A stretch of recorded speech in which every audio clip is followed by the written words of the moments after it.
বাজারে বেশিরভাগ সবজির দামই চড়া। কাঁচা মরিচের কেজি ৩০০ টাকা ছাড়িয়েছে। বেশ কিছুদিন ধরে সব ধরনের চালের দামও বাড়তি। এছাড়া আলু এবং পেঁয়াজের দাম কমারও লক্ষণ নেই।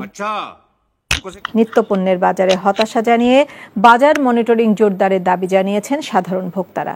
হাসানুল শাওনের রিপোর্ট। দেখা আপনি লাপরওয়াহি কা নতিজা। হঠাৎই বাজারে কাঁচামরিচের দাম বাড়তি, কেজি বিক্রি হচ্ছে ৩২০ টাকায়। বন্ধুরা, পূর্ব পাকিস্তান নতুনভাবে স্বাধীন করবার পরে তাদের দেশের আর সাধারণ মানুষের ঘটি বেঁকিয়ে গেছে। এই মুহূর্তে তাদের যে পরিস্থিতি সেটা আপনারা সবটাই জানতে পারবেন আজকের এই ভিডিওটিতে। কেননা তারা বড় বড় ভাষণ দিয়েছিল আর এখন ওই পরিস্থিতি শুরু হয়ে গেছে সে আগের মতো। ভাবুন, ১ মাসও হয়নি নতুন সরকার আসায়, পরবর্তী আপডেট কি হবে সেটা আপনারা নিজেরাই দেখবেন। যা গেল সপ্তাহের তুলনায় দ্বিগুণ। বিক্রেতারা বলছেন সরবরাহের ঘাটতির কারণে এই বাড়তি দাম কাঁচামরিচের।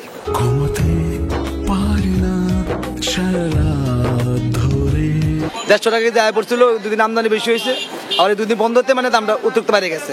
যে মাল নাই, কাস্টমার বেশি, যার কারণে দামটা বেশি বেড়ে গেছে। মিথ্যা কথা, আমি বিশ্বাস করি না। বাজারে সব ধরনের সবজির দামও চড়া। পেঁপে, পটল আর ঢেঁড়স ছাড়া সব সবজির কেজি প্রতি দামই ৬০ থেকে ৭০ টাকার উপরে। সবজির দাম তো কোনোটাই কমে নাই। ওরা বলতেছে কমে গেছে, কিন্তু এসে তো দেখলাম কিছুই কমে নাই। জানি না, কিছু কমে আসতেছে, আশা করি আরো কমবে। যদি চাঁদাবাজি কমে যায় তো আসলে কমবে। চালের দামও বাড়তি। মিনিকেটের কেজি ৭০ থেকে ৭২ টাকা, আটাশ ৫৬ টাকা আর মোটা চালের কেজি ৫৪ টাকায় বিক্রি হচ্ছে।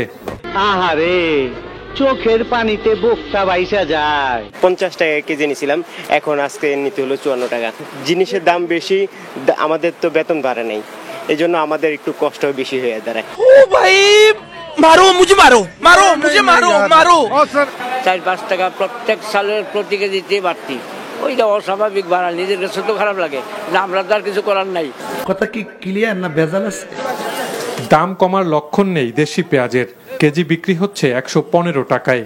এছাড়া আলুর দামও বাড়তি, কেজি এখন ৫৫ থেকে ৬০ টাকায় বিক্রি হচ্ছে। উপরে আল্লাহ নিচে জমিন, কথা সত্য। এইখানে তো আসলে দাম কমবে না, দাম মূলত স্টোরে হামলা করতে হবে। স্টোরে যদি ওরা দাম একটু কমায় ছাড়ে দেয়, তাহলে আমরা এখানে কমে কিনতে পারলে কমে বিক্রি করতে পারবো। আমি বিশ্বাস করি না। তবে ক্রেতাদের স্বস্তি মিলছে মুরগির বাজারে। দাম কমে ব্রয়লারের কেজি বিক্রি হচ্ছে ১৬০ টাকায় আর সোনালীর কেজি এখন ২৫০ টাকা। বাট হাউ ইট পসিবল, জানি না বড় মালিক। পাইকারি বাজারটা ভালো থাকার গতিকে আমরা সস্তা কিনে সস্তা বেচতে পারতেছি। কিন্তু এছাড়া বাজারে প্রায় সব ধরনের মাছের দামই চড়া। অনেকদিন ধরেই ইলিশ তো মধ্যবিত্তেরও নাগালের বাইরে। তো বন্ধুরা, ফাইনালি আশা করি আপনারা পূর্ব পাকিস্তানের মার্কেট সম্পর্কে জেনেই গেলেন, যে দেশের মানুষগুলো বারবার বলছে যে আমরা নতুনভাবে দেশকে স্বাধীন করলাম। তো নতুন করে দেশকে স্বাধীন করা দেশের পরিস্থিতি এইরকম। আমরা তো জানি একটি দেশ একবারই স্বাধীন হয়, কিন্তু পূর্ব পাকিস্তানের জনমদুখিনী কাঙালগুলো তারা দাবি করেছে আমরা দ্বিতীয়বার দেশকে স্বাধীন করেছি। ভালো কথা, তারা বড় বড় দাবি রাখে যে আমরা ভারতীয় পণ্য বয়কট করে ভারতের সমস্ত কিছুকে বাদ দিয়ে আমরা আমেরিকা, পাকিস্তান, চীন এই সমস্ত দেশ থেকে কিনে খাবো।